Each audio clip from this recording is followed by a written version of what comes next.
Va bene, allora io mi presento di nuovo, io mi chiamo Patrick Bennatti, insegno cucina e una parte di alimentazione in ENAIP e da anni, da qualche anno a questa parte, mi occupo anche di etichettatura alimentare per alcune aziende.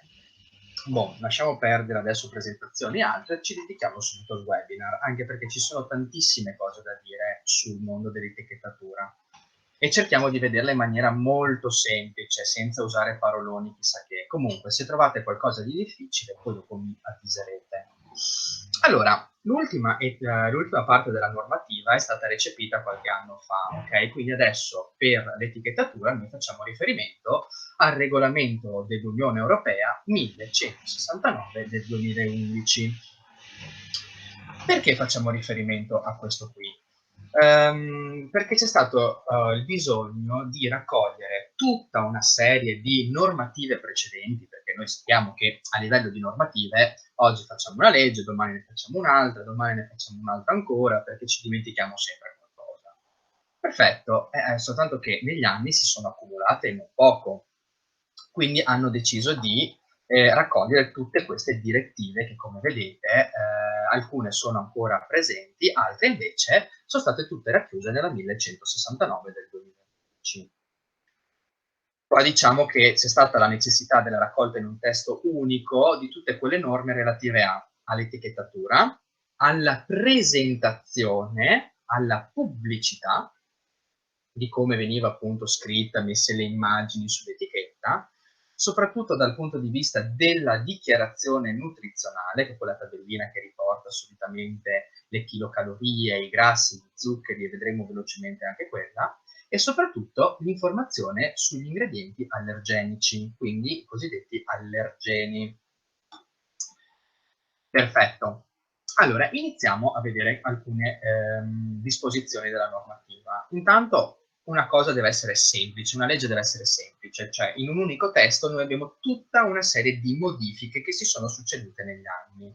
Ok? Questo qui perché dobbiamo farlo? Perché il nostro scopo ultimo, quando facciamo le etichette, al di là che siano delle cose che magari alcuni di voi ritengono troppo difficili e complesse, però quello che cerchiamo di fare è tutelare voi consumatori, ok? E tuteliamo voi consumatori attraverso tutta una serie di informazioni che è bene capire e saper leggere. E anche perché, insomma, sappiamo che l'Italia, insomma, ogni tanto viene multata e quindi c'è stata della necessità di recepire la normativa perché appunto facevamo un po' di concorrenza sleale nel mercato unico europeo. Quindi a livello di libera circolazione delle merci ci siamo dovuti adeguare. Ora, quali sono stati i temi principalmente cambiati da questa normativa? Intanto abbiamo definito la leggibilità e l'altezza minima del carattere. Prima capitava che in un'etichetta ci fossero delle informazioni scritte talmente in piccolo che neanche con la lente di ingrandimento si riuscivano a leggere. E uno diceva, ma tu non me l'hai scritto sull'etichetta questa cosa? Come no? C'è scritta, guarda bene. E dove c'è scritta? È lì. Ma è scritto in microscopico e non si legge. Ecco, con questa legge, ad esempio, è stato stabilita la grandezza minima del carattere. Poi, se si vende a distanza, la vendita a distanza e i requisiti linguistici, per cui se io vendo il mio prodotto in un paese membro dell'Unione Europea, devo adattare tutto alla loro lingua, tutta una serie di informazioni. La lista degli ingredienti è stata modificata, nel senso che abbiamo integrato alcune disposizioni già presenti, tipo l'indicazione dell'origine dei grassi e degli oli vegetali, perché prima non era obbligatorio, infatti cosa è nato da questa cosa? È nato lo scandalo dell'olio di palma e dopo ne parleremo. E adesso è obbligatorio, diciamo, evidenziare gli allergeni e vedremo anche quelli in che modo. Dopodiché è stato introdotto l'obbligo di inserire il paese d'origine o il luogo di provenienza di alcuni prodotti, tra cui la carne. Abbiamo modificato le norme sull'etichettatura nutrizionale, cioè il minimo, anche lì erano tabelle veramente piccolissime, adesso abbiamo anche lì una grandezza predefinita e soprattutto le informazioni che devono essere contenute all'interno. un altro aspetto molto importante è stato quello della responsabilità. Io devo sapere esattamente se succede qualche problema a livello di prodotto, chi devo contattare, cioè chi è responsabile per quell'alimento. Adesso le vediamo un po' alla volta. Comunque, in generale, le caratteristiche generali di tutte queste cose che abbiamo appena detto devono essere precise, chiare e facilmente comprensibili. Ecco, molto spesso anche io mi rendo conto, se vado a leggere un'etichetta nutrizionale, non sempre il requisito del facilmente comprensibile è rispettato, perché sfido chiunque di voi, e sfido chiunque anche tecnici del settore, di ricordarsi tutti quelli che sono gli additivi alimentari.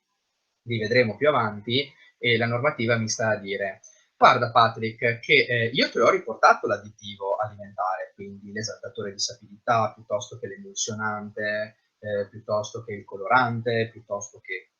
Però puoi utilizzare la sigla E400, E300, E200. Sì, ok, grazie. Mi è scritto che hai usato le E203. Ok, io cosa ne so di cos'è l'E203? Perfetto, esistono altri mezzi per cui io vado sul cellulare, vado su Google, dico ok, che cos'è l'additivo alimentare E203? Perfetto, guarda che è questo, questo, questo, questo. Sì, vabbè, grazie, è stato un piacere. È vero anche che ti dicono, però a livello ancora più semplificativo, io devo mettere la categoria e lo vedremo più avanti. E dopodiché ci sono tutta una serie di claim salutistici, cioè suggerendo che l'alimento possiede caratteristiche particolari che in realtà non possiede. E vi farò degli esempi pratici di pubblicità che adesso ad esempio non vedete più. Forse se ve lo metto in grande così, ecco. Andiamo avanti. Uno degli principali, diciamo, articoli di questa normativa è l'operatore del settore alimentare responsabile delle informazioni sugli alimenti. Ricordatevi questa che deve essere sempre facilmente consultabile. Più avanti ho messo delle etichette per andarle a vedere. Cioè, io prendo un pacchetto, tipo prendiamo la Fiesta, che è della Ferrero, tutti voi conoscete la Fiesta, ok? È una merendina, dietro da qualche parte, insomma, ci deve essere scritto prodotto da Ferrero, Spa, via, bla bla bla, paese, cap, numero di telefono. Ok? Molto spesso viene riportato direttamente il numero di telefono del servizio consumatori. Quello è obbligo, ok?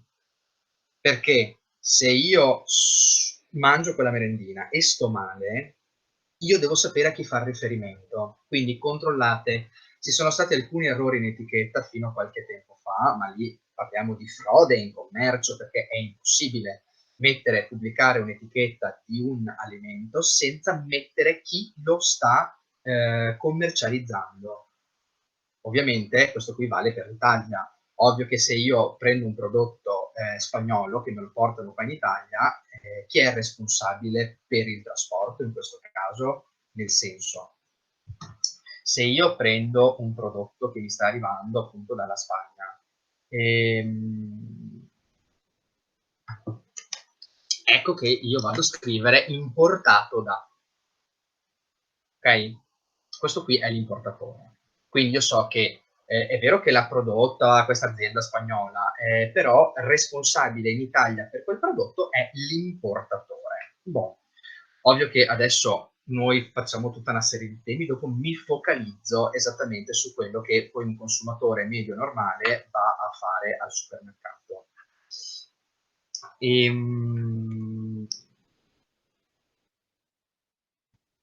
Guardiamo quali sono le indicazioni obbligatorie, ovvero ehm, in un'etichetta devono comparire per forza determinate tipologie di, come si dice, di informazioni. Prima di tutto, denominazione dell'alimento. E state attenti quando dico denominazione dell'alimento. Denominazione dell'alimento è il nome legale del prodotto. Vi ho detto Fiesta. Perfetto, la Fiesta abbiamo detto che è una merendina, ma perché noi abbiamo imparato a riconoscerla come merendina. Se io vi dico un Mars, ok, che tutti voi, o un Bounty, o un Kit Kat, che sono tutti comunque prodotti che noi conosciamo, ok, noi sappiamo esattamente che cosa sono. Ma se io dovessi riconoscere che cos'è quella cosa dal nome, sarebbe impossibile, ok? Per cui denominazione dell'alimento è quello legale del prodotto, cioè il nome di fantasia è quello invece obbligatorio per legge. Quindi sulla merendina, piuttosto che il Mars, ok? Mars è il nome di fantasia, prodotto dolciario è il nome legale del prodotto, ok? Prodotto dolciario. Il nome legale del prodotto mi deve indicare esattamente che cos'è e lo vedremo con alcune etichette più avanti. Dopodiché, un'altra parte molto fondamentale di tutto questo è l'elenco degli ingredienti. Ok? Per l'elenco degli ingredienti io devo mettere tutti gli ingredienti effettivamente che io posso ritrovare all'interno del nostro prodotto. Ora, come devono essere scritti questi ingredienti? Devono essere scritti in ordine decrescente, quindi da quello che ce n'è di più a quello che ce n'è di meno. Quindi, anche voi, se leggete un'etichetta e il primo ingrediente è zucchero, non mi sto a dire, ma guarda, chissà quanto ce n'è di questo, chissà quanto ce n'è di quell'altro. Ovvio che non vi diranno le percentuali. Perché? Perché sennò vi danno direttamente la ricetta. Però ti dicono, guarda che l'ingrediente più presente all'interno di questo alimento è il primo, seguito dal secondo, terzo, quarto, quinto e così via. Dopodiché ci sono tutta una serie di coadiuvanti tecnologici e o additivi alimentari che vedremo più avanti perché è bene un attimo capire la differenza tra i due. Soprattutto quando io cito degli ingredienti che sono 14 al giorno d'oggi e sono indicati nell'allegato secondo di questa normativa, io devo evidenziarli perché sono i cosiddetti allergeni. È una direttiva che non è stata introdotta tantissimi anni fa, perché saranno stati circa 12 anni, 13 anni fa, in cui appunto si andavano a dire quali erano quegli ingredienti che in alcuni soggetti sensibili provocano allergia. Ovviamente nel corso degli anni questi qua sono diventati ormai 14. Uno dice, beh, allergeni, certo, con l'allergia non si scherza, l'allergia è mortale. Come funziona un'allergia? L'allergia è praticamente se io introduco un alimento, il nostro corpo ci dice, guarda che questo qui tu mi stai introducendo un qualcosa che io non sto riconoscendo.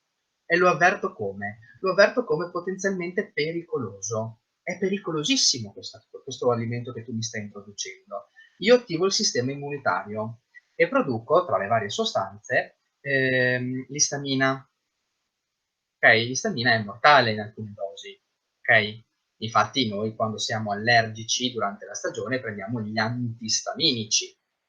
Ok, il prodotto di istamina appunto ci rende, ci fa collassare. Andiamo al creatore in qualche secondo. Quindi è bene, è molto importante indicare gli allergeni, per questo è diventato obbligatorio. Come si fanno? Dopo lo vediamo. Qua dice anche che è importante mettere alcuni ingredienti, la quantità. Vi è capitato magari di leggere un'etichetta, di vedere tra gli ingredienti alcune percentuali scritte. Ok? È obbligatorio per qualche ingrediente, dopo vediamo come. Ovviamente è importante mettere la quantità dell'alimento, questo sempre a tutela del nostro consumatore, perché io ti sto dicendo, guarda che tu mi stai comprando questo prodotto, ok, ma io devo sapere quanto ne sto acquistando, ok, se no sarebbe frode. Altrimenti io faccio un pacchettino da 20 grammi, un pacchettino da 40 grammi, un pacchettino da 60 grammi e te lo faccio pagare tutto uguale. No, no. Termine minimo di conservazione o data di scadenza. Qui c'è un po' di confusione, signori, e qua vi invito a leggerlo molto molto bene. Ci sono ancora molti errori, tra quando mettere il termine minimo di conservazione o la data di scadenza. Tutti voi la conoscete, intanto partiamo da questo.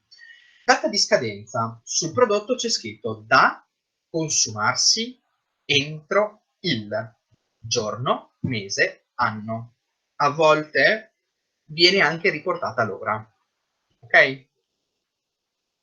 Termine minimo di conservazione, da consumarsi preferibilmente entro il mese anno.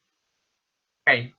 Questo cosa ci sta a indicare? Che per alcuni alimenti, soprattutto quelli freschi e facilmente deperibili, tipo dei latticini, io vado a metterci una data di scadenza, cioè da consumarsi entro il.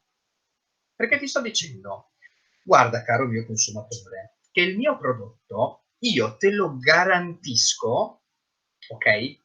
Nelle condizioni di salubrità, cioè nel senso che non ti faccia male, fino a tot data, conservandolo con tutte le cose che io ti sto dicendo, perché se vedete il punto dunque è condizioni particolari di conservazione del impiego.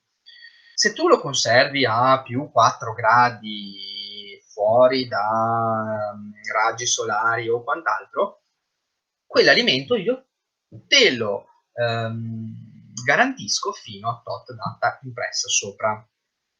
Ah, ok, grazie.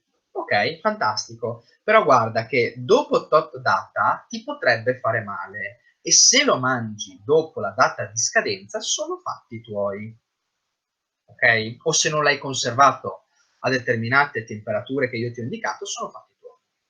Il termine minimo di conservazione invece viene utilizzato per tutti i prodotti veramente a lunghissima scadenza, medio-lunga scadenza.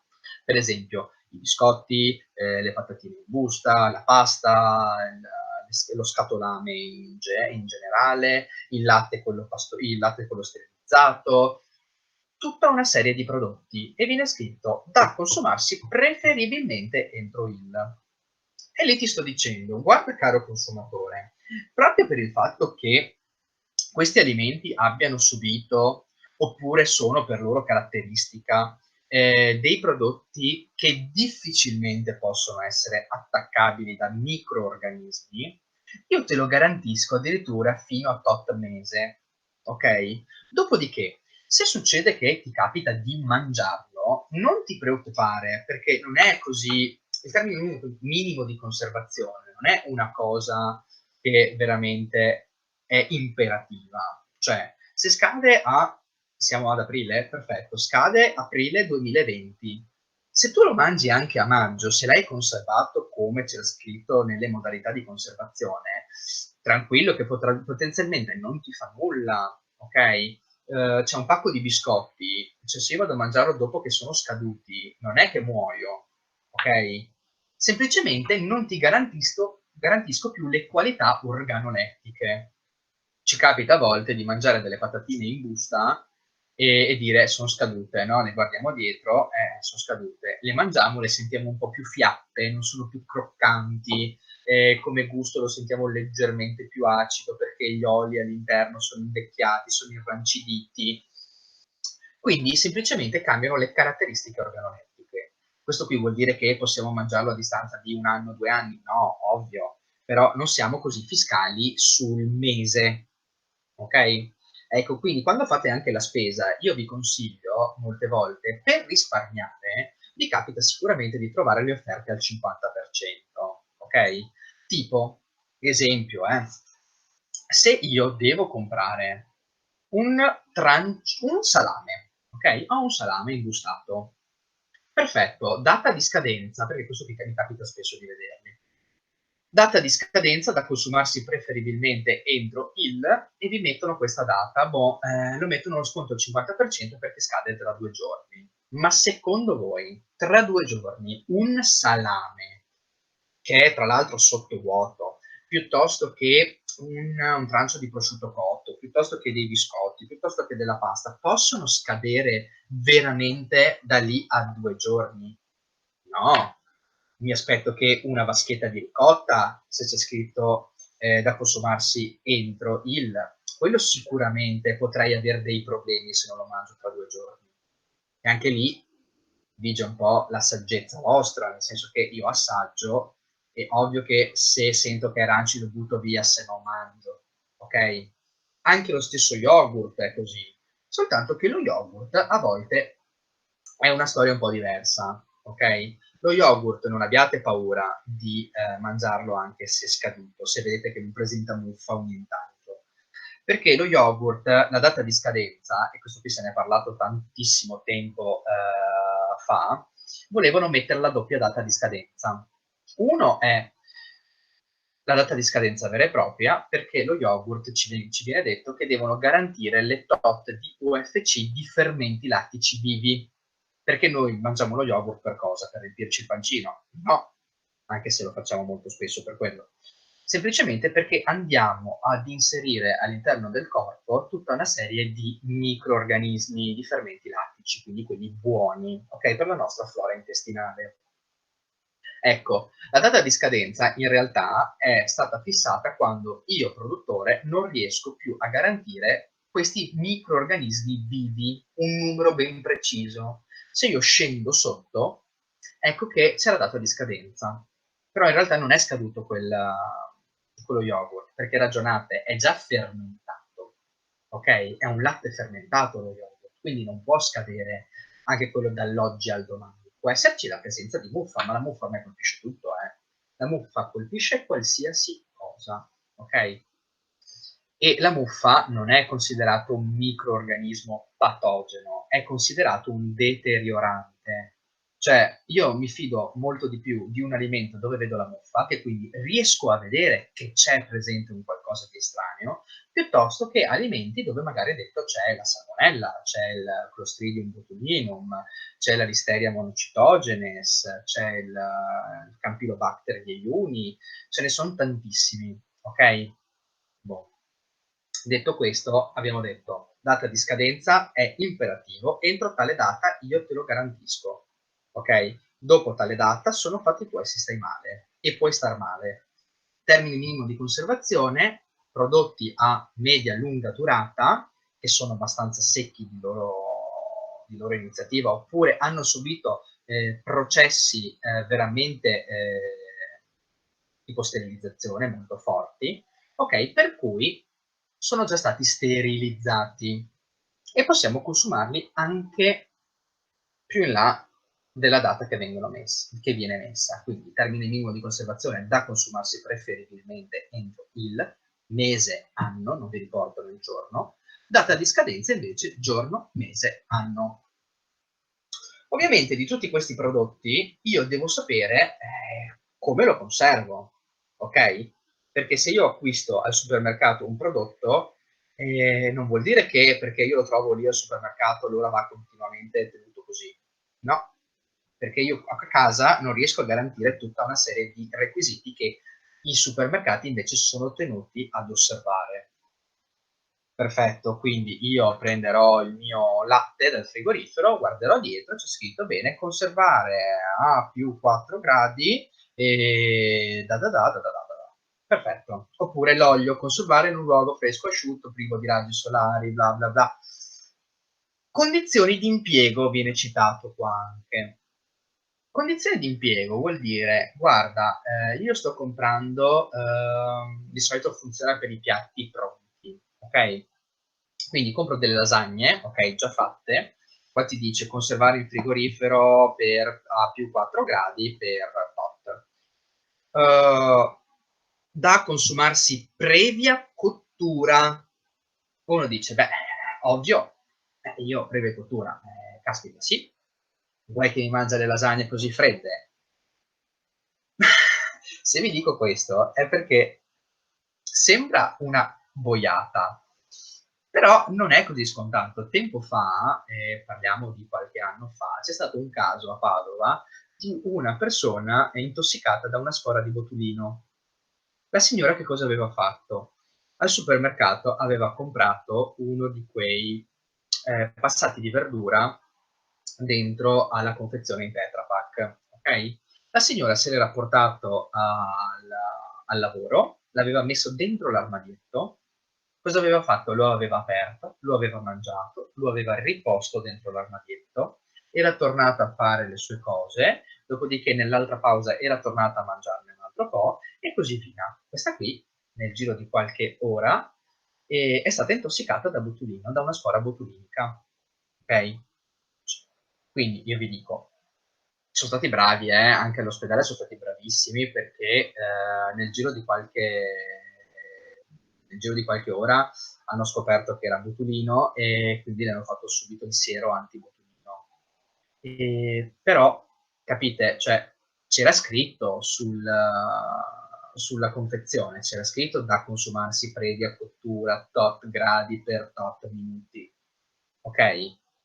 Perché la sterilizzazione, a volte noi compriamo un prodotto e diciamo, ma questo qui è stato sterilizzato, è stato pastorizzato. Sì, calma, ma non vuol dire che allora, pastorizzato o sterilizzato vuol dire che allora all'interno non posso trovare nessun microorganismo.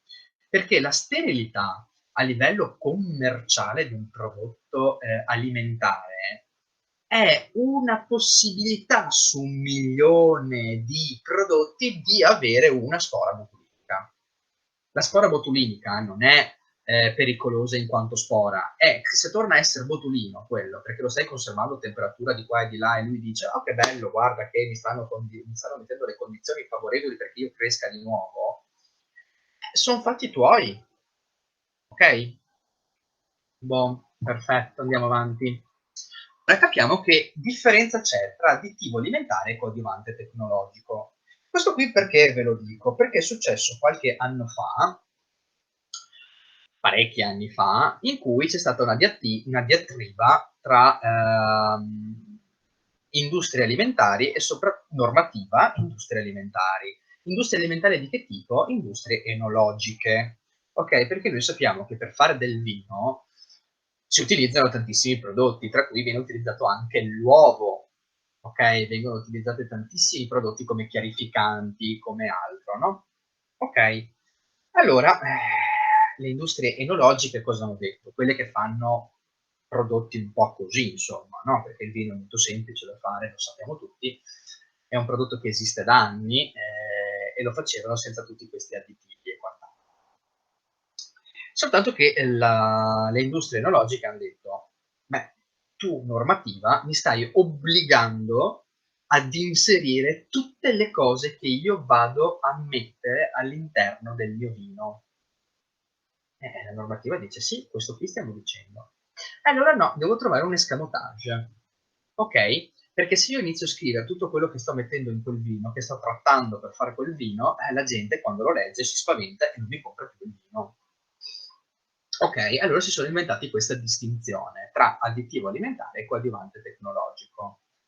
Allora, ci dicono, l'additivo alimentare è una qualsiasi sostanza che io vado intenzionalmente ad aggiungere all'alimento che ha uno scopo ben specifico. Ok? La sua presenza rientra nella lista degli ingredienti. Esaltatore di sapidità, colorante, dolcificante, edulcorante lo chiamano poi, e tutte quelle categorie lì, quelli che noi troviamo con scritto E in grande 100, 200, 300 e quant'altro, quelli lì sono additivi alimentari. Guarda che invece il coadiuvante tecnologico è una qualsiasi sostanza che io utilizzo durante il processo di preparazione dell'alimento, che ha uno scopo tecnologico ben particolare, ma non mi farà mai parte della lista degli ingredienti. Perché? Perché durante le fasi successive viene perso. Tipo, se io devo fare delle caramelle con degli stampi in industria alimentare, io userò anche dell'amido. Io vado a spolverare i miei stampi con dell'amido. Ok? Viene messo il caramello fuso, quello che sarà, dopodiché questo amido che io ho messo cosa serve? Serve per facilitare il fatto che si stacchino dallo stampo. Ok? Però quell'amido nelle fasi successive andrà perso, nel senso che io farò talmente tanti processi per cui l'amido non ci sarà più. Se io vado a fare un'analisi, non c'è più questo amido. Ecco allora la distinzione tra coadiuvante tecnologico e additivo alimentare. Le industrie enologiche sono riuscite a dimostrare che loro, quegli ingredienti che utilizzava, non erano presenti nel vino finale. Dopodiché ci sono anche tante altre cose che noi abbiamo già detto, bene o male, quindi nome o ragione sociale di chi è responsabile, dell'operatore del settore alimentare, il paese di origine, l'abbiamo già detto, le istruzioni per l'uso, per le bevande alcoliche anche il titolo alcolometrico, quindi la percentuale di alcol, e la dichiarazione nutrizionale. come devono essere tutte queste indicazioni obbligatorie, devono essere facilmente visibili, cioè se io prendo una confezione devo vederla, devo vedere tutto quello che vi ho appena detto. Chiaramente leggibili, cioè non è che devo stare lì a mettere occhiali contro occhiali, ovvio che se sono miope di mio, grazie. Se no, devo riuscire a leggerle. Eventualmente indelebili, tipo lotto di produzione e data di scadenza o termine minimo di conservazione rientrano tra quelle indelebili, cioè non si possono, se io vado là a sfregare con il dito, per quanto io possa grattare, non devono venire via. Vedete, questo qui è quello che vi dicevo, di nuovo, l'altezza minima del carattere, ok? Quindi tra tutte queste lettere, l'ultima, la più piccolina, deve essere a un'altezza tale da poter essere letta. Quindi l'Unione Europea ha deciso questo. Campo visivo. All'interno dello spazio dell'etichetta di una qualsiasi confezione, io contemporaneamente, senza girare, guardare sotto, sopra, destra, sinistra, devo leggere denominazione legale, cioè qual è il nome effettivo del prodotto e la quantità. Una volta era presente anche il termine minimo di conservazione, adesso invece è nei posti dove la gente tocca di meno, ad esempio nel collo delle bottiglie, cioè non è che stiamo là a andare, è più facile prenderla qua che non qua, vedi qua è stampato, è difficile che io lo prenda qua e l'hanno fatto proprio per questo motivo. Guardiamo queste, presentazione delle indicazioni obbligatorie. Ad esempio, condimento per primi piatti. Condimento per primi piatti è il nome legale del prodotto. Questa qui è un'etichetta di fammi leggere gli ingredienti, è di un pesto, ok? Di un pesto di quello basilico classico. Perfetto, vedete? Condimento per primi piatti, perché pesto in realtà, se io conosco che cos'è il pesto, so di cosa sto parlando, altrimenti generalmente che cos'è? Una denominazione che tutti possono capire, è un condimento per primi piatti. Ecco il nome legale del prodotto. Seguito subito dalla parola ingredienti. Deve comparire sempre questa parola. Ingredienti, due punti, e poi posso metterli. Non posso partire con già gli ingredienti senza metterci prima la parola, perché è fuorviante. Ingredienti, due punti. Olio di semi, bla bla bla bla bla. Poi vedete, ci sono queste parole scritte in grassetto. Queste parole scritte in grassetto sono quelli che noi definiamo appunto allergeni.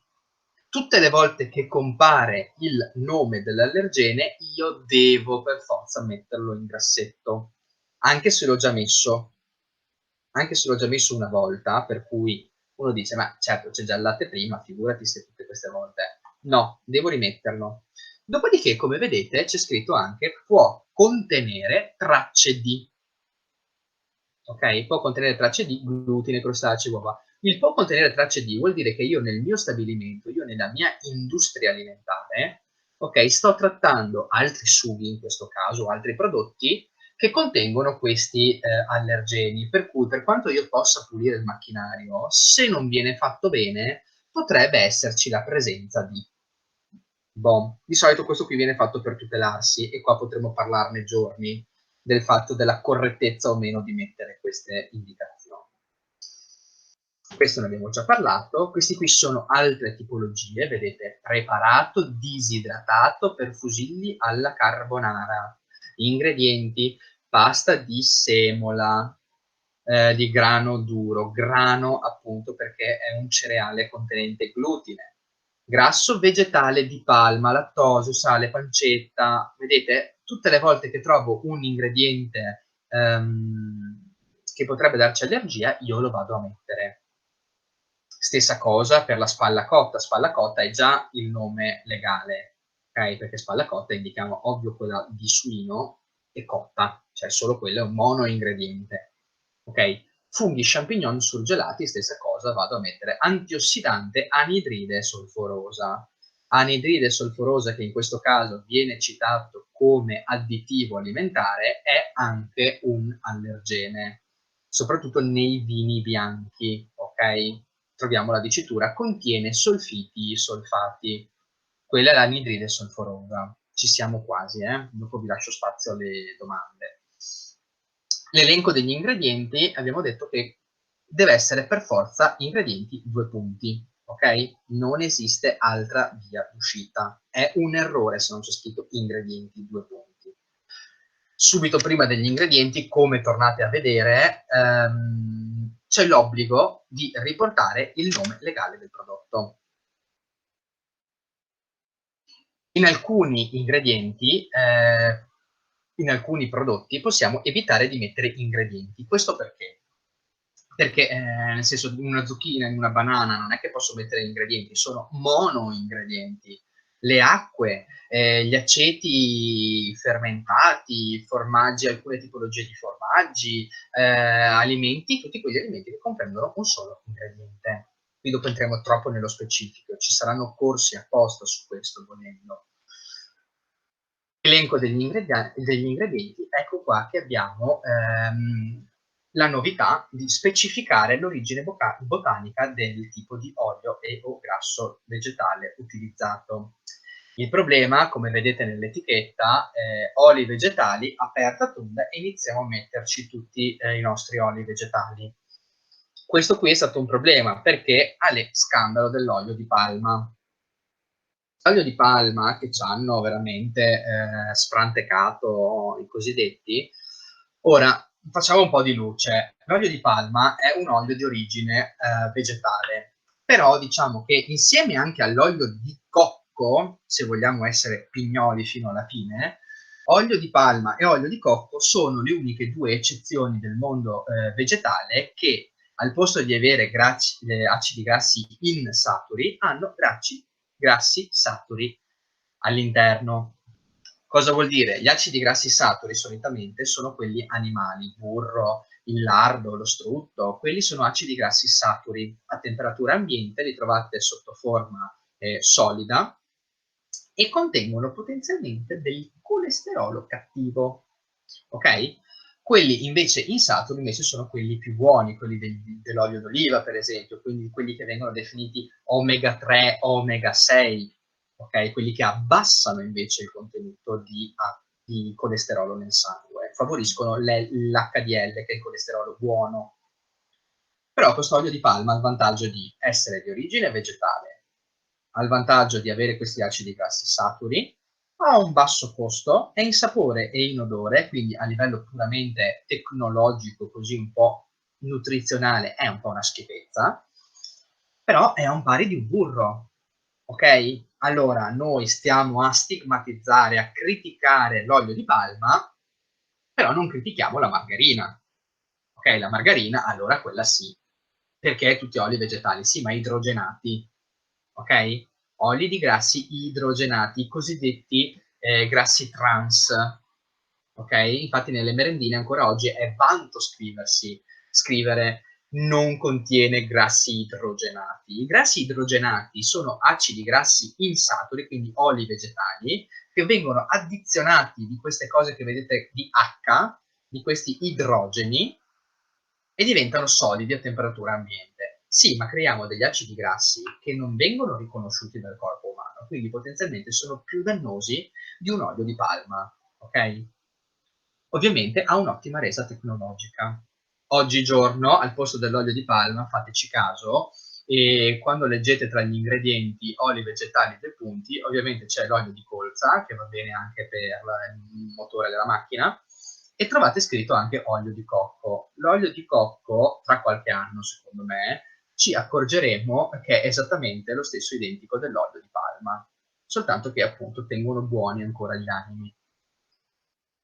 E vi rubo gli ultimi minuti, giusto per farvi vedere altre etichette. Voglio arrivare proprio a questo. Vi ho detto l'ultima cosa che vi avevo accennato sulla lista degli ingredienti è il fatto che, vi ho detto, nella lista degli ingredienti a volte compaiono delle percentuali, ok? Ora, se io vi sto dicendo, guardate, nome legale del mio prodotto, prodotto da forno al riso e al miglio scuro, senza glutine biologico, questo qui è il mio nome legale. Nel nome legale io ho usato degli ingredienti, ok? Quindi sto dicendo mangia il mio prodotto perché contiene riso e miglio scuro. Io sto esaltando questi due ingredienti. Allora io normativa ti dico, guarda, tu puoi esaltare tutti gli ingredienti che vuoi all'interno del tuo prodotto, che normalmente non ci sono, no? Perché questi qui erano dei crackers e appunto con riso e miglio scuro. Ok, ora però io ti obbligo, quando tu andrai a fare la lista degli ingredienti, a scrivermene la percentuale, perché il cliente, il nostro consumatore, è giusto che sappia effettivamente se stai dicendo una cosa giusta o semplicemente se lo stai prendendo in giro. Perché se io vi dovessi scrivere prodotto da forno al riso e al miglio scuro, e poi dopo vedete che di riso e miglio scuro io ci scrivo 1%, quindi vuol dire 1 grammo su 100 grammi, lascia stare, è al profumo di, ma forse proprio al retroprofumo di. Ok? Quindi queste percentuali sono fatte per aiutarvi, per dire a parità di, ad esempio questo qui succede bene nei gelati che trovate confezionati, no? Gelato al cioccolato, gusto cioccolato, e vi scrivono le percentuali. Ecco che potete confrontare due gelato al cioccolato, quindi prendo la vaschetta di questo gelato al cioccolato di questa marca, la prendo di quest'altra, vado a vedere dietro e vado a vedere gli ingredienti, guardo quale dei due contiene più cioccolato, perché sono obbligati a scrivervelo se è gelato al gusto di cioccolato. Ok? Boh, ho l'obbligo. Vado a vedere, ecco che, qua ce n'è il 10%, invece qua ce n'è il 14%. Forse ecco perché costa magari quei 10 centesimi in più. Ok? So che sono ragionamenti che magari noi diciamo, sì, caspiterina. Io a volte per fare la spesa ho un'ora, ok? Ho mezz'ora, ho 10 minuti, non ho lì 2 ore per farlo. Ok, ma magari una volta leggo un'etichetta di un prodotto che sono abituato a comprare, magari la volta dopo ne leggo un'altra. Ecco che piano piano io inizio a essere sempre più consapevole di quello che sto facendo. Ok? Ovviamente vi ho detto anche la quantità, quindi queste qui sono le unità di misura che si possono trovare, solo e soltanto quelle. Trovate spesso questa E particolare, 1,5 litri e questa E. Quello lì ci sta a indicare che tutto il lotto di produzione pesa esattamente quello, perché non possono scendere sotto a quello che c'è scritto, cioè 500 grammi non posso trovarne 490, posso trovarne 501. Questo qui è a tutela sempre del consumatore. Questo qui ve l'ho già detto, TMC data di scadenza. Questi qui sono più o meno i prodotti dove viene riportata la data di scadenza e anche la data di congelamento per alcuni prodotti, ma questo qui lo trovate tutto nelle slide che vi lascerò. Le condizioni di conservazione, uso, quello che vi dicevo, una volta aperto, conservare in frigorifero e consumare entro 5 giorni è obbligatoria. È obbligatorio questa cosa del paese di origine. Signori, per finire abbiamo l'etichettatura nutrizionale che come vedete è stata tolta via quella non più conforme, è stato reinserito quello nuovo perché ha una grandezza diversa e viene inserito questo qua di solito, quindi ci dicono l'energia, i grassi, di cui acidi grassi saturi, perché sono quelli che ci fanno più male. Dopodiché ci dicono i carboidrati, di cui zuccheri, cioè tra quelli ci sono i carboidrati che sono tutti gli zuccheri possibili e immaginabili. Dire carboidrati e dire zuccheri è la stessa identica cosa, soltanto che in questo caso carboidrati sono tutti, gli zuccheri intendono quelli semplici, però è sempre un di cui, proteine e sale, ok? Ulteriormente più specifica, se vogliamo, questa qui è la tabella che possiamo utilizzare, ok? Ma ripeto, ci sono dei corsi specifici che se vi interessano appunto possiamo fare. Con questo qua io ho dato, legato sempre all'ora che avevamo, una buona, spero, panoramica per voi di quella che è il mondo dell'etichettatura.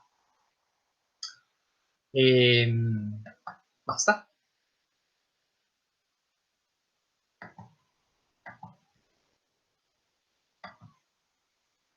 Adesso lascio spazio a voi. Ehm, quindi, vediamo di rispondere un po' alle vostre domande.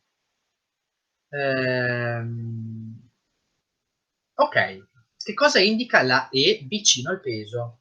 La E vicino al peso ci sta a indicare che quel lotto di produzione, okay, il lotto di produzione è un po' come il codice fiscale, okay, noi veniamo riconosciuti tramite cosa? Tramite la nostra carta d'identità. Sì, però il codice fiscale è proprio noi, okay? Il prodotto viene, riconosciuto tramite che cosa? Tramite codice fiscale, che in questo caso è il lotto di produzione, okay? Quella E mi sta a dire: guarda che tutto il lotto ha un peso medio di quello, cioè gli scrivo 500 grammi, perfetto, tutto il lotto pesa sui 500 grammi. Questo perché? Perché altrimenti noi abbiamo il rischio che ce ne possano essere 498 490, ok? No, perché mi stai fregando, perché se tu mi hai dichiarato un peso, quello deve essere. Allora, messo sulla bilancia tutto, quella E ci sta a indicare, guarda che il peso medio di tutto il lotto è questo, 500 grammi. Quindi se tu ne trovi 498, non ti preoccupare, ok? Non ti volevo fregare. Ovvio che non te ne trovi 490, 498 sì, perché magari ce n'è qualcun altro che ne contiene 502, ok? Da questo punto di vista, quei 2 grammi possono fregarli, nel senso, tra virgolette, fregarli, ok? Però non possono andare troppo sotto. Quindi la pasta è uno zucchero? Altra domanda. Assolutamente sì. La pasta da che cosa è data? Se parliamo di quella di semola classica, la pasta è fatta da, per legge, io dico, è contenuto da semola di grano duro e acqua, nient'altro. Semola e acqua. La semola che cos'è? La semola è una farina, soltanto che le farine sono di grano tenero, la semola viene chiamata la farina di grano duro. La farina che cos'è? È amido, ok? L'amido che cos'è? È uno zucchero, ok? Quindi sì, la pasta è uno zucchero assolutamente, quindi io se compro una pasta, prendiamo una qualsiasi marca, io nella tabella nutrizionale mi aspetterò di vedere sicuramente un livello di zucchero molto alto, più che zucchero carboidrati, ok? Di cui zuccheri, se non sono quasi nulli, perché ripeto, zuccheri intendiamo gli zuccheri proprio quelli semplici, monosaccaridi, disaccaridi, mentre i polisaccaridi, che sono l'amido, che sono il glicogeno, che sono la cellulosa, le fibre, ok? Quelli lì sono appunto zuccheri complessi, sono quelli che carboidrati, eh sì, sono zuccheri, assolutamente sì. Sì, sì, sì. Poi, andiamo alla prossima domanda. Dovresti dare qualche indicazione su lettura olio extravergine in cosa prevede la normativa europea perché in alcune bottiglie limita sui prezzi di produzione si indica come beneficio. Ok, adesso passo subito a questa domanda. Intesa per determinato. Sì, nel senso che allora finisco un attimo sempre la storia del peso e poi passo subito all'olio d'oliva, anche se è molto particolare perché uno dei prodotti dell'olio d'oliva è appunto il fatto che sia uno dei prodotti più contraffatti, passatemi il termine, e quindi lo vediamo un attimo. Allora, il peso è predeterminato meccanicamente? Assolutamente sì, ci sono delle bilance molto molto sensibili, sono sensibili molto di più che i grammi, ok? Andiamo veramente unità infinitesimali, questo sono proprio bilancini di precisione che viene pesato il sacchetto, ok? Dopodiché vengono fatte delle medie, bilance particolari e quant'altro, quindi sì, meccanicamente non c'è la persona che va a pesarli piano piano. Oggi è tutto meccanizzato, la maggior parte delle cose sono tutte veramente fatte da macchine, ma non perché non sia più necessario l'uomo, e qui potremmo prendere delle altre discussioni, ma non è il nostro caso, non è il nostro tema di oggi. E è soltanto che la macchina è molto più sensibile e precisa allo scarto. Ovvio che le macchine funzionano se ci sono appunto delle persone che le sanno far funzionare. Ok, infatti ci saranno sempre dei controlli da parte di un funzionario, in quel caso di un supervisore della macchina dell'impianto. Allora, il problema dell'olio d'oliva è che c'è sempre stato, ma di tutti i prodotti in generale, infatti mi sono scontrato un po' con una persona, una volta, una signora che mi ha aggredito e non poco, e che per una mozzarella, no? Perché c'era la bandierina italiana, ok, ma se tu hai il fatto di aver preso le materie prime e di aver fatto più dell'80% del processo è stato fatto in Italia, quello è un prodotto italiano, ok? E per per un olio di oliva è un po' complesso perché dopo, nel senso che non è che ho paura di usare delle parole che magari voi mi fraintendiate. Ci sono tutta una serie di parametri, ok? Ci sono delle favolose, secondo me, a mio dire almeno. Ogni tanto prendono delle bottiglie e fanno delle campionature, no? Giornali come Altro Consumo e quant'altro, e vi consiglio di leggerle, ok? Perché molto spesso vediamo che le frodi, ok, in commercio vengono fatte da marche che noi utilizziamo tutti i giorni, ok? E quindi ripeto, anche alcune marche importanti eh, utilizzano latte, per esempio, preso dall'est, soprattutto viene dai paesi dell'est, e processato in Italia, trasformato in mozzarelle piuttosto che formaggi, piuttosto che derivati del latte, però è italiano, è un prodotto italiano. E quindi questa signora mi diceva, ma perché tu stai prendendo un prodotto che non è italiano, una mozzarella che non è prodotto italiana? Sì signora, lei cosa sta comprando? Io sto comprando... Questa è una marca, vince la bandierina italiana. Sì signore, compra la bandierina, sai cosa ci puoi fare? Nel senso che sì, c'è la bandierina stampata perché l'80% della produzione è stata fatta qua in Italia, ok, ma il latte non sai dove c'è scritto di dove proviene.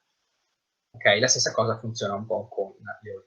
Sarebbe un argomento che porta via un bel po' di tempo se ti dovessi dire esattamente tutto quello che prevede la normativa europea, perché non è indifferente su questo aspetto. Sui prosciutti, i formaggi e l'olio d'oliva, l'olio extravergine di oliva, soprattutto, viene citato tutta una serie, un disciplinare non solo di produzione, ma anche di caratteristiche chimiche e organolettiche che devono avere questi prodotti al fine che si chiamino così.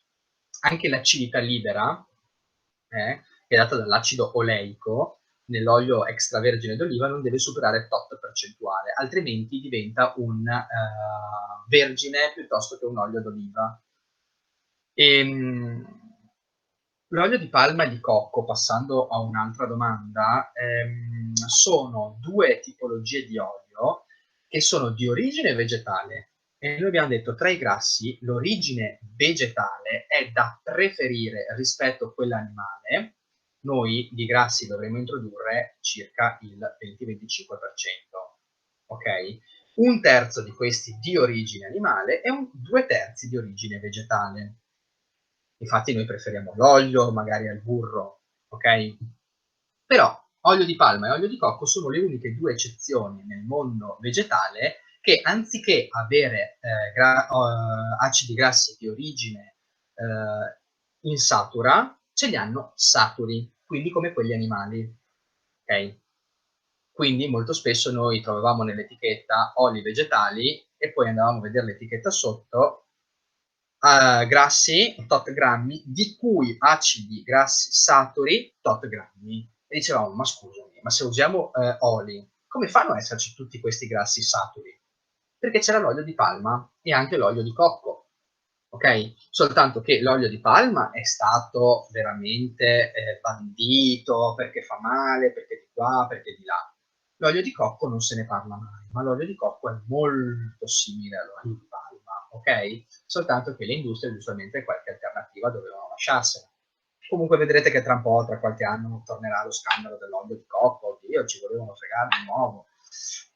No, non è il fatto di voler fregare, viene tutto riportato sempre in etichetta. È semplicemente che il consumatore a volte è poco attento, non è ben informato, per questo io vi dico, cioè, ho spinto un po' per fare questo seminario, per cercare di darvi tutte le informazioni possibili e immaginabili. Ovvio che anche in ENAIP abbiamo, no, non è tanto per la sua tossicità nutrizionale, perché se noi prendiamo un burro, ok, un olio di palma e un burro potenzialmente sono simili, ok? Hanno questi acidi grassi saturi e tutte e due possono fare male per quanto riguarda il colesterolo, ok? Ci danno colesterolo, tutto quello che è di origine animale, in questo caso grassi saturi di origine vegetale di questi due, e ci possono dare colesterolo cattivo, l'LDL, ok? Cosa che invece quelli di origine vegetale contengono i famosi omega 3 e omega 6, che sono l'acido linoleico e l'acido linolenico, ok?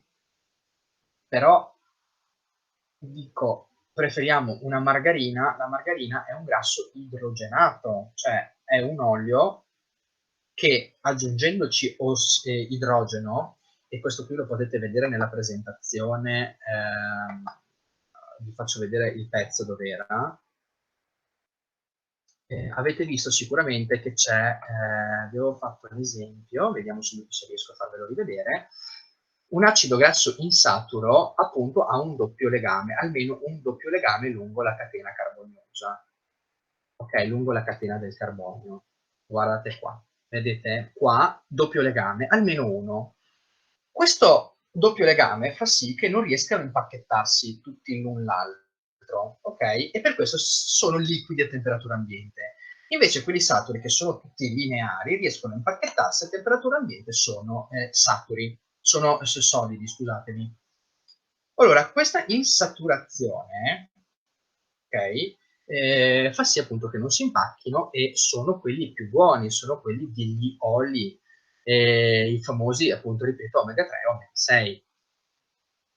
Se noi andiamo a saturarlo, questo grasso insaturo, cioè andiamo a rompere il doppio legame e aggiungendoci un idrogeno diventa come quello sopra, ecco che i grassi della margarina sono questi, però abbiamo un prodotto di partenza che non è riconosciuto dal nostro corpo, e il corpo umano è una macchina perfetta, cioè il corpo umano, a meno che non abbia particolari malattie, riconosce qualsiasi molecola che esiste in natura, ok? E lui ti dice, guarda che tu mi hai creato un qualcosa che in natura non esiste, ok? E quindi è inutile che tu mi dica che io te la mangio, per carità, non ti faccio niente, mi fai male perché devo cercare di capire come scomporlo, ma è vero che abbiamo acidi, abbiamo altro tutto nel corpo, tutta una serie di cose, per cui potenzialmente una margarina fa più male di un olio di palma. Poi dopo, se vogliamo parlare del disboscamento, se vogliamo parlare di come vengono sfruttati, chi va a raccoglierlo, è un'altra questione, ok? E non voglio fare polemica perché non è mia competenza. Però, insomma, se vogliamo proprio parlare così a livello di etichettatura nutrizionale o altro, no, nel senso che l'olio di palma, tutto sommato, non è proprio questo gran demonio. Possiamo evitarlo tranquillamente, basta leggere l'etichetta. Ok? Sì, e meglio un buon olio Evo che abbia un costo almeno di 8-9 euro al litro. Sì, nel senso che per l'olio extravergine d'oliva, appunto la spremitura va fatta a freddo e ha tutta una serie di, non possono esserci troppe macchine che intervengono di qua e di là, tutta una serie di parametri da rispettare che con certi macchinari difficilmente riusciremo a mantenere, e proprio per la tecnica di estrazione che ha e quant'altro, ha un costo. Anche le olive costano raccoglierle, non è che venga fatto tutto tramite macchine. Le macchine aiutano un po' nella fase di sbattitura dell'albero, piuttosto che, però va fatto tutto a mano, avete idea, raccogliere oliva per oliva, è vero che ci aiutiamo con reti e quant'altro. Sicuramente un olio extravergine d'oliva succede, lo vediamo, sui 3 euro e quant'altro, potrebbe potenzialmente non essere del tutto considerato extravergine d'oliva, che poi dopo i costi vengono abbassati in altra maniera, quello sicuramente, perché altrimenti sarebbe una discriminante. Cioè, il prezzo sappiamo benissimo che è una discriminante per il consumatore, e dire io non ho 20 euro, non ho 10 euro per permettermi un olio d'oliva buono, posso averlo anche con 3 euro. Certo, voi siete i consumatori, voi fate i vostri ragionamenti. Io vi do soltanto le tecniche per leggere quello che c'è scritto in etichetta etichetta e fare voi le vostre considerazioni. Perché quello che compro io non è quello che comprate voi, che non è quello che compra l'altro, che non è quello che compra quell'altro ancora. Ok? Perché ognuno quando fa spesa decide esattamente quello che vuole comprare basandosi su cosa? Sull'etichettatura alimentare. Io prendo la mia etichetta, vado a leggere. Ah, questo qui contiene questo, questo, questo, questo. Ho bisogno di tempo per fare una buona spesa? Sì, sicuramente è vero. Eh. Ehm, Scusate un secondo, sicuramente è vero, questa qui è un'altra, certo, perché mi stanno dicendo giustamente che si può a volte investire sul prevenire che non in curare alla fine, no? Cioè tipo se io spendo qualche euro in più per un buon prodotto, poi evito nel lungo tempo che questo qui mi provochi danni a livello fisico, danni del mio organismo, ed ecco che risparmio tutti i soldi che dopo andrò a buttare via in medicine. Certo, quello è vero, ok? Però è vero anche che a volte si tende a vivere un po' più il momento, ok? Quindi io dico, soprattutto a livello anche di stipendio, lì purtroppo non c'è nulla da dire. Se io sono una persona che guadagna tot e preferisco mangiare questo, ben venga. Se però io a volte, succede, mettiamoci nella condizione tale di che io guadagno 500 euro al mese, a volte devo mantenere una famiglia e capisce che non posso più permettermi l'olio da 8-9 euro al litro, ma a volte devo contentarmi di qualcosa di più a buon mercato. Una cosa che vi dico finché siete qua, lo so che mi sto dilungando un po', ma vedo che voi chi rimane, io lo faccio tranquillamente. È successo tempo fa, e non le vedete più queste pubblicità, che vi parlavo di questi claim salutistici. Ok, quello che vi dicevo, fa bene A, fa bene A, fa bene A. Questo qui lo vediamo soprattutto nelle pubblicità.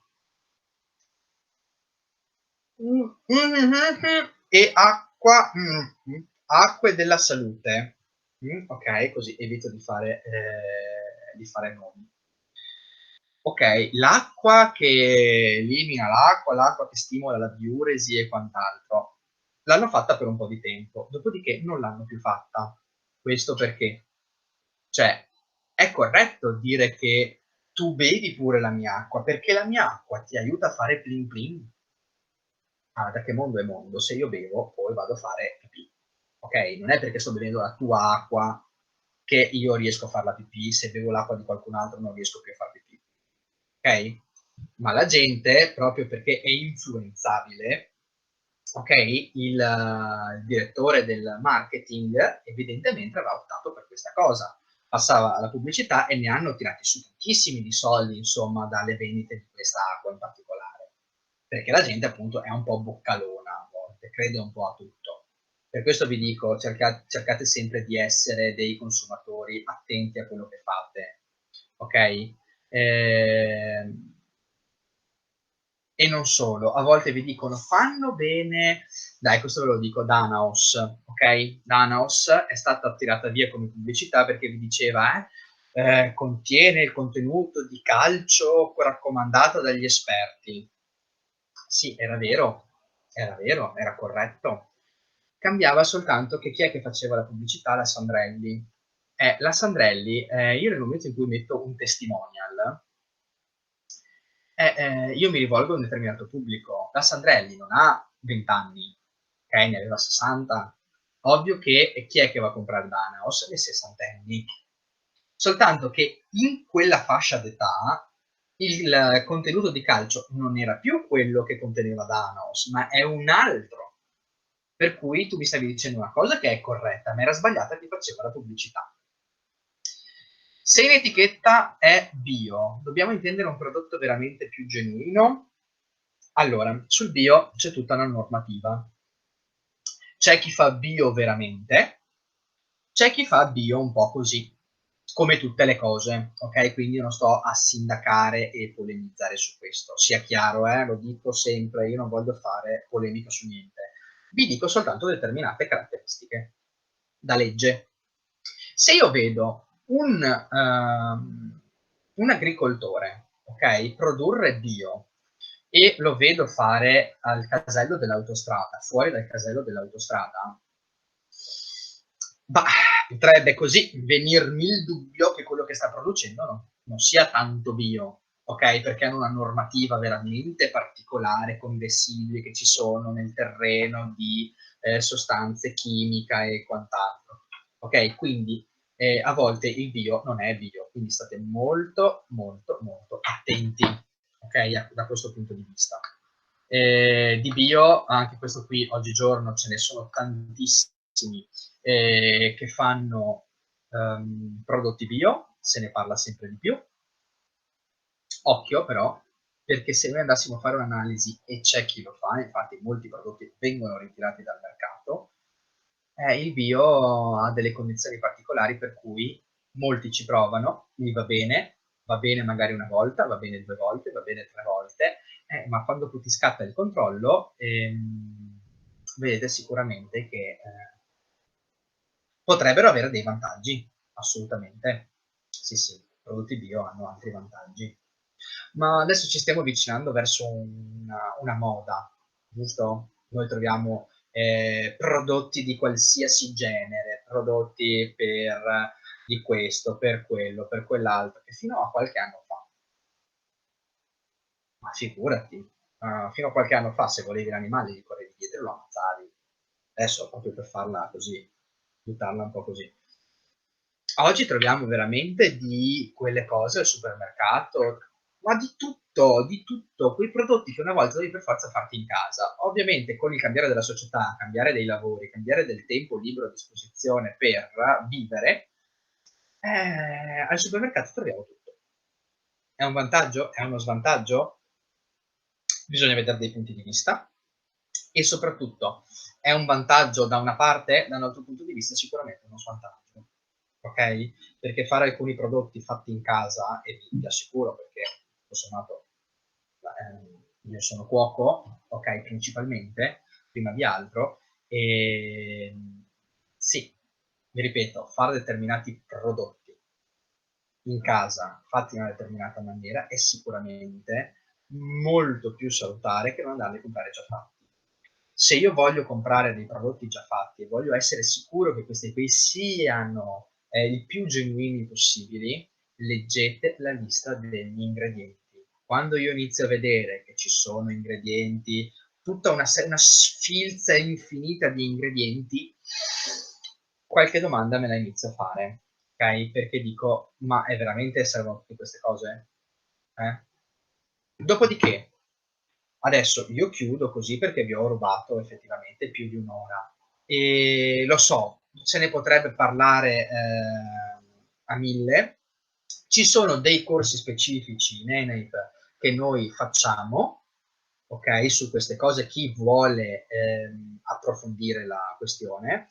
Ovvio che ci sono dei corsi a livello veramente riconosciuti, quindi come il corso SAB, quello di somministrazione alimenti e bevande, che è l'ex-REC, quello per aprire bar, ristoranti e quant'altro. Abbiamo corsi sull'HCCP, oppure un altro corso che abbiamo appena messo a punto, che è un corso proprio sull'etichettatura, ok? Durerà circa un 8 massimo 10 ore, con un attestato appunto. E a chi è rivolto principalmente questo corso sull'etichettatura? Voi adesso sapete che per i figli, per vendere un qualsiasi cosa, vi dicono, ah, ma sarebbe meglio se confezionato, sarebbe meglio se confezionato.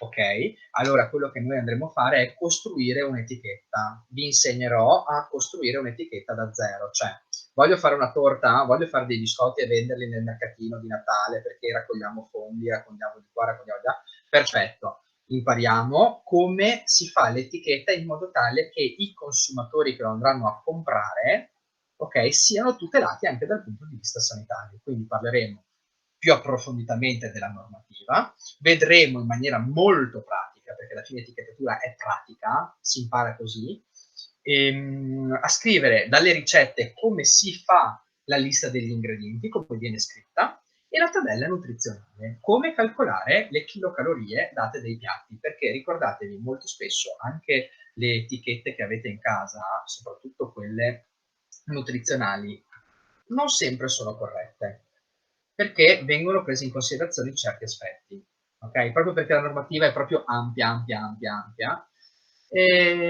Boh, io ve lo consiglio. Io ve lo consiglio come corso, è semplice, veloce e imparare a scrivere un'etichetta non fa male. Saperla leggere ancora meglio, neanche quello, è un investimento che a volte lo facciamo proprio per, come diceva qualcuno di voi prima, cioè a volte prevenire è meglio che curare. Quindi quando io so leggere, so fare un'etichetta, riesco ad andare fuori, riesco ad essere un consumatore informato e allora riesco magari a fare tutta una serie di scelte. Okay? Io ancora vi ringrazio, poi dopo comunque se avete piacere di seguire uno di questi corsi o se volete fare degli approfondimenti, la mail ce l'avete, ok? E volentieri, insomma, io sono qua. Se avete altre domande, fate il bennati e appunto mi vedete. Mm. Io vi ringrazio per la partecipazione